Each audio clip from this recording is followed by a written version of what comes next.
A man has been shot dead by police after a 6-hour siege on the New South Wales Central Coast. The actions of officers this morning under investigation.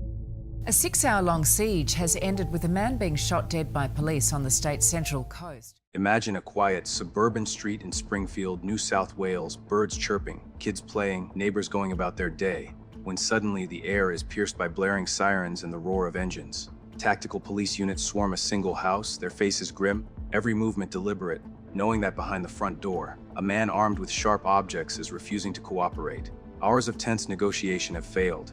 Every second that ticks by could be the difference between life and death. Then, a terrifying move. Authorities say the man ignited an aerosol can, sparks flying, flames threatening to turn the house into a deadly trap. Officers now face a nightmare scenario: one wrong step, one hesitation, and someone could be seriously hurt or worse. The standoff escalates. The neighborhood watches from behind curtains and fences, hearts racing, unsure if they're witnessing a tragedy in the making. Moments later, chaos erupts inside the property. Shots are fired, officers injured, and a life is tragically lost. The serene streets of Springfield are now a crime scene, a tense battlefield, and a stark reminder that danger can appear anywhere, even where you least expect it. Today, police launch a critical investigation, but for the residents, the terror of yesterday still lingers, raw and unrelenting. The usually quiet streets of Springfield on New South Wales' Central Coast were shaken to their core yesterday afternoon, in what authorities are describing as a highly volatile and tragic incident. What began as a routine welfare check rapidly escalated into a deadly confrontation, leaving a 49-year-old man dead and a police officer injured. Residents who had been going about their daily routines just hours before were suddenly faced with sirens blaring, tactical police units converging on their neighborhood, and the terrifying realization that danger was unfolding mere meters from their homes.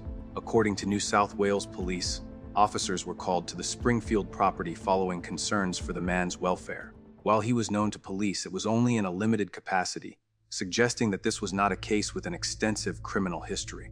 Nevertheless, the situation demanded caution. Arriving officers were joined by a mental health clinician, a clear indication that authorities anticipated a sensitive and potentially dangerous confrontation. For hours, police attempted to engage with the man without entering the property. This cautious approach is standard in such scenarios, aimed at de-escalating potential violence and protecting both the individual in question and law enforcement personnel. But what initially appeared to be a controlled operation quickly spiraled into chaos.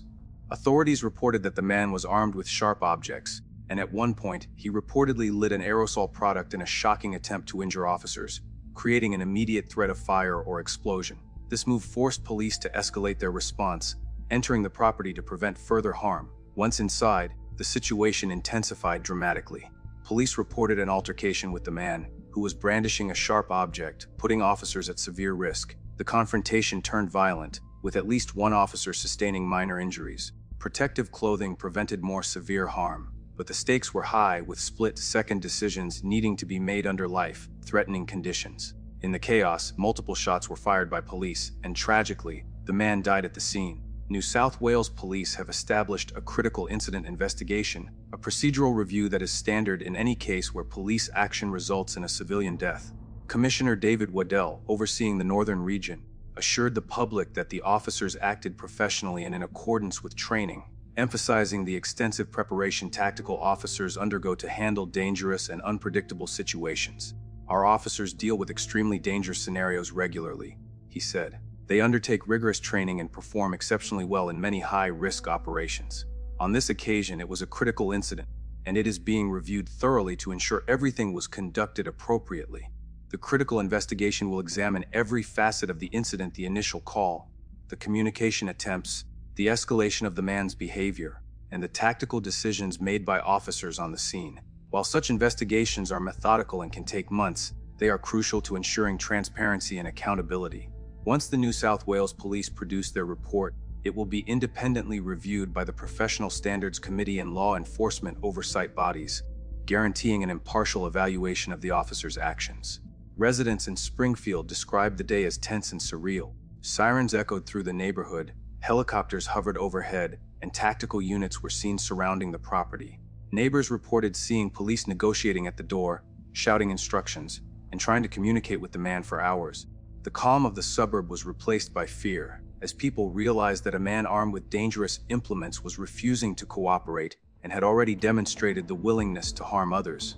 Eyewitnesses described moments that sound almost cinematic. The man allegedly igniting an aerosol can, a sudden flare that could have caused devastating injuries, and officers moving carefully, fully aware that one wrong step could lead to catastrophe. The altercation inside the property lasted for an unspecified period, but ended with the fatal shooting, leaving the community in shock and raising immediate questions about both safety and response protocols. While authorities have emphasized that the police officers' injuries were minor thanks to protective clothing, the emotional impact on the officers involved cannot be underestimated. Responding to an armed, unpredictable individual is one of the most stressful situations a law enforcement professional can face. The officers were required to make life or death decisions in moments, balancing the protection of themselves, bystanders, and the individual in crisis, a task few of us can even imagine. The death of the 49-year-old man has also ignited discussions about mental health and law enforcement in Australia. Police have confirmed that the man was not known for violent behavior beyond previous limited encounters, raising the difficult question of how authorities manage individuals who may not have a criminal history, but pose a serious threat when in crisis. The presence of a mental health clinician on the scene is testament to an evolving approach by law enforcement, integrating professional expertise to attempt peaceful resolution whenever possible. Yet, in this instance, those efforts were tragically insufficient. Commissioner Weddell stressed that the actions taken by officers were in line with policy and legislation. He praised the tactical officers' preparation and experience, noting that their training for high-risk, unpredictable situations is extensive and demanding. They prepare for encounters where weapons are present, where the individual is volatile, and where rapid decision-making can mean the difference between life and death, he said. This incident is a sobering reminder of the unpredictability of such confrontations. Even with careful planning, de-escalation attempts, and professional oversight, events can quickly spiral into lethal outcomes. The man's use of an aerosol can, the possession of sharp objects, and the refusal to cooperate with police created a perfect storm of danger that tested the limits of crisis management. The tense hours in Springfield stretched on like a scene from a thriller, with every passing minute amplifying the anxiety of both residents and officers. The quiet suburban streets, usually marked by the sounds of children playing and neighbors chatting over fences, had transformed into a zone of high alert. Helicopters hovered above the property, their searchlights cutting through the late afternoon haze, while tactical units moved methodically around the perimeter, coordinating their approach with calm precision despite the visible danger. Inside the property, the atmosphere was described by authorities as volatile and unpredictable. The man, armed and evidently agitated, had created an environment in which every sound, every movement carried the potential to trigger violence.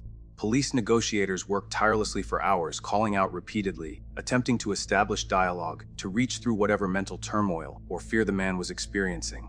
These efforts, however, met with resistance. Reports suggest that he was not only uncooperative, but increasingly aggressive, and at one point, the situation escalated dramatically when he ignited an aerosol can.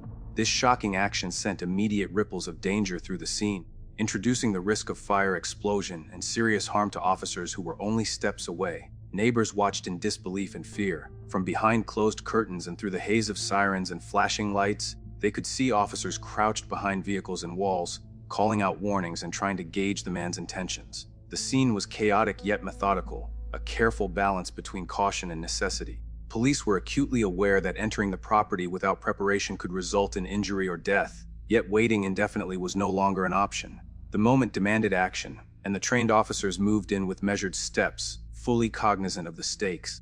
When officers finally entered the property, the situation reached a critical peak. The man was armed with a sharp object, and according to police, he displayed aggressive behavior, posing a direct threat to the safety of those inside the home. The altercation was sudden, intense, and brief, a terrifying convergence of human unpredictability and professional duty. One officer sustained minor injuries during the encounter, though protective clothing mitigated what could have been far more severe harm. In the heat of the moment, multiple shots were fired, and tragically, the man was pronounced dead at the scene. The gravity of the incident is undeniable. Springfield, a suburb where residents had long felt safe, was abruptly confronted with a stark reminder of the dangers that can emerge from even seemingly ordinary situations. Families who had sent their children to school that morning returned home to a neighborhood transformed into a cordoned-off zone of emergency response, a place where the ordinary rhythms of daily life were replaced by the tense choreography of tactical policing. New South Wales Police Commissioner David Weddell, speaking in the immediate aftermath, underscored the professionalism and training of the officers involved. "Our tactical teams are prepared for these kinds of high-risk situations," he said. "They undergo rigorous, ongoing training to ensure they can make split-second decisions under pressure." This was a tragic incident, but our officers acted in accordance with their training, with safety as their priority.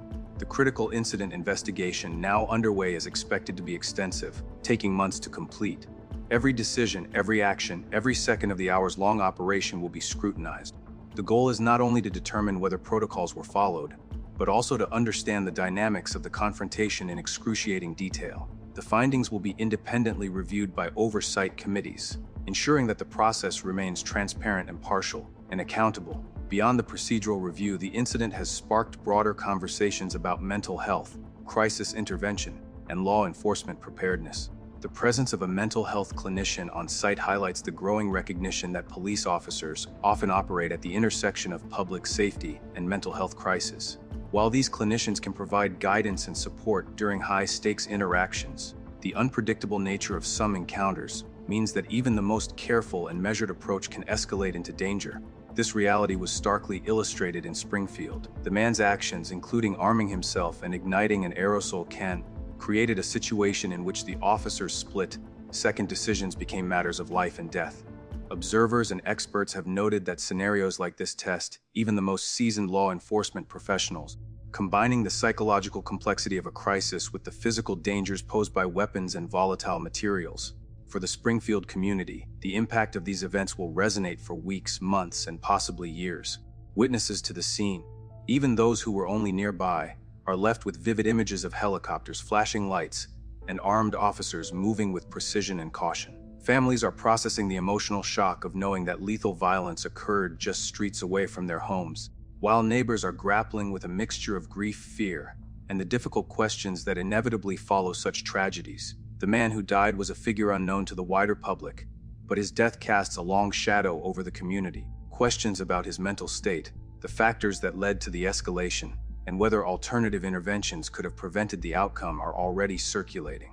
Experts emphasize that these questions are not merely theoretical, they are central to ongoing discussions about how society manages individuals in crisis and how law enforcement can respond safely and effectively.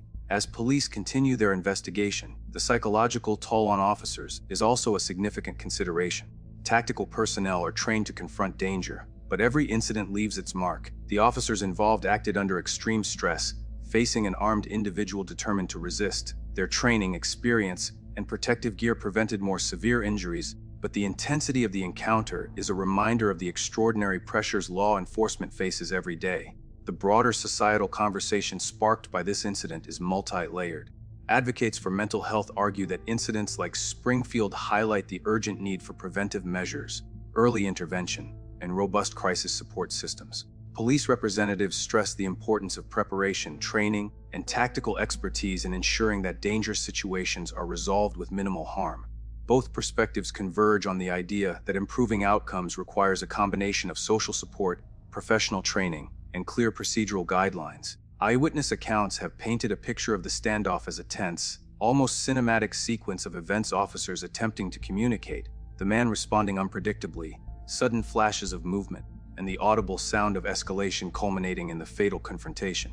These descriptions highlight the unpredictability of such scenarios, where every action carries potentially life-altering consequences. The minor injuries sustained by the officer involved underscore the importance of protective equipment and training. Tactical vests, reinforced uniforms, and other safety measures are designed to shield officers from knives, sharp objects, and improvised weapons. In this case, the gear functioned as intended, allowing the officer to remain operational and survive a highly dangerous encounter. Commissioner Waddell emphasized that while police strive to minimize harm in all situations, the realities of crisis response mean that fatal outcomes, though rare, are sometimes unavoidable. Officers are trained to de-escalate, communicate, and contain threats, but when faced with armed aggression and immediate danger, the use of lethal force can become the only viable option. As the investigation continues, Springfield residents are left to reconcile the ordinary and the extraordinary. The incident is a reminder that crises can erupt without warning, that mental health challenges can intersect with danger in unpredictable ways, and that law enforcement officers operate in environments where every second can be decisive. The tragic death, the officer's injuries, and the disruption to a peaceful community illustrate the high stakes of public safety work and the emotional toll these events take on everyone involved. As the investigation unfolds, authorities are asking the public for patience. The critical incident investigation is expected to take months and will review all actions, communications, and tactical decisions, ensuring that officers acted in accordance with law and protocol. Once complete, the findings will be scrutinized independently, providing an additional layer of accountability and transparency. For the Springfield community, the aftermath is as palpable as the incident itself. Neighbors who witnessed the events, or even just the sirens and the swarming police units, are grappling with shock, fear, and a sense of vulnerability in what had been a quiet residential area. Families are asking how a routine welfare check could escalate into such a deadly confrontation, and discussions about safety, mental health support, and policing are likely to continue for months. Experts in law enforcement and crisis intervention point out that incidents like this are not anomalies. Across the country, police are increasingly encountering situations where mental health issues, personal crisis, and access to dangerous tools or weapons converge, requiring officers to make split-second decisions under extreme stress. The Springfield incident underscores the high stakes of these interactions, illustrating the razor-thin line between peaceful resolution and tragedy. The protective clothing worn by officers undoubtedly played a role in preventing more serious injuries. Police uniforms designed for high-risk operations are reinforced to protect against knives, sharp implements, and other improvised weapons. In this case, the equipment successfully shielded an officer from potentially life-threatening harm, allowing them to continue their duties during the altercation. Yet, the emotional toll on officers cannot be understated. Police responding to armed and unpredictable individuals face enormous psychological pressure. They are required to assess threats, protect lives, and make split-second decisions, all while operating under intense scrutiny from the public and media. The critical investigation will not only examine their actions, but will also consider whether policies and support systems adequately equip officers to handle these high-risk situations safely and effectively. The tragic shooting in Springfield also highlights the broader societal conversation around mental health, crisis intervention, and policing.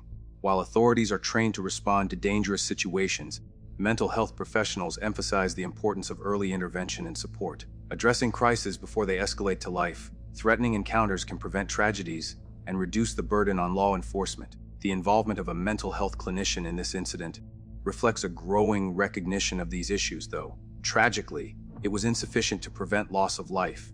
Eyewitnesses continue to share accounts of the harrowing hours leading up to the fatal shooting. Residents describe the tense standoff, the sounds of officers attempting communication, and the moments of sheer unpredictability as the man allegedly threatened police with a sharp object. Some neighbors report hearing the initial flashes or loud pops from the firearms, though police have not confirmed exact details beyond stating multiple shots were fired. The psychological impact on the community is profound, illustrating how quickly a seemingly ordinary day can turn into a moment of fear and tragedy. Commissioner Waddell has reassured the public that such incidents, while tragic, are rare and handled by highly trained officers. The critical incident review will evaluate every detail, from the tactical approaches used to the communication strategies employed in attempting to resolve the situation peacefully. The independent review by professional oversight committees will ensure the investigation is thorough, impartial, and transparent, addressing both public concern and accountability for law enforcement actions. While the 49-year-old man's death is a stark reminder of the risks faced by officers and the potential consequences of violent escalation, authorities stress that the goal of every response is always to minimize harm. Police are trained to use the least amount of force necessary to attempt communication and to de-escalate wherever possible. In this instance, the combination of armed resistance, the use of aerosol products, and possession of sharp implements created a scenario in which lethal force, though regrettable, became a last resort. The investigation will likely prompt a broader discussion on safety protocols, mental health resources, and law enforcement training. The delicate balance between protecting the public, safeguarding officers, and respecting the rights and well-being of individuals in crisis is an ongoing challenge for police forces worldwide. The Springfield incident underscores the urgent need for continued investment in resources, support, and training to prevent such tragedies from recurring. As the community begins to process the events, questions remain about what led to the escalation and how future interventions might be improved. Families, neighbors, and local authorities are grappling with both grief and the complex realities of policing in situations involving mental health crises. While law enforcement officers acted in accordance with their training, The tragedy serves as a reminder of the unpredictability inherent in these encounters. The fatal shooting has left a lasting mark on Springfield, but it also serves as an opportunity to learn, improve, and adapt. The critical incident investigation, once complete, will provide a detailed and impartial account of events, helping authorities refine policies, training, and crisis response methods. Transparency and accountability remain paramount, and the findings will inform not only future operations in New South Wales, but also contribute to national discussions about policing, mental health, and public safety. In the hours and days following the incident, the Springfield community has shown resilience in the face of shock. Authorities continue to provide updates while the critical investigation progresses. For law enforcement, the incident is a sobering reminder of the dangers inherent in their work and the critical importance of preparation, training, and rapid decision-making under pressure. Authorities have urged the public for patience and understanding. The critical incident investigation will methodically examine every decision, every tactical maneuver, and every factor that contributed to the escalation. Transparency and accountability are central to this process, with independent committees ensuring that the findings are thorough, impartial, and credible. For the Springfield community, the hours of chaos, tension, and danger will not soon be forgotten. The sight of tactical officers, the sound of sirens, and the knowledge that a fatal confrontation occurred just doors away serve as a sobering reminder of how quickly everyday life can be disrupted by extraordinary circumstances. Residents, law enforcement personnel, and mental health professionals alike are left to reflect on what happened, how it could have been prevented, and what lessons can be learned to safeguard lives in the future. Ultimately, the Springfield incident is more than just a local tragedy. It is a case study in the complex intersection of law enforcement, mental health, and community safety. It underscores the unpredictability of human behavior, the necessity of preparation and training, and the profound responsibility borne by officers charged with protecting the public. As the investigation progresses, authorities, residents, and experts alike will grapple with the questions it raises, the consequences it leaves behind, and the urgent need to prevent such tragedies wherever possible. As New South Wales Police carry out their review, questions about mental health, policing, and public safety continue to circulate. The tragic outcome in Springfield highlights the fragility of such situations and the extreme measures sometimes required to ensure safety. For the officers, the man, and the community, it is a day that will not be forgotten. A day when ordinary routines collided with extraordinary circumstances, resulting in consequences that are both shocking and heartbreaking.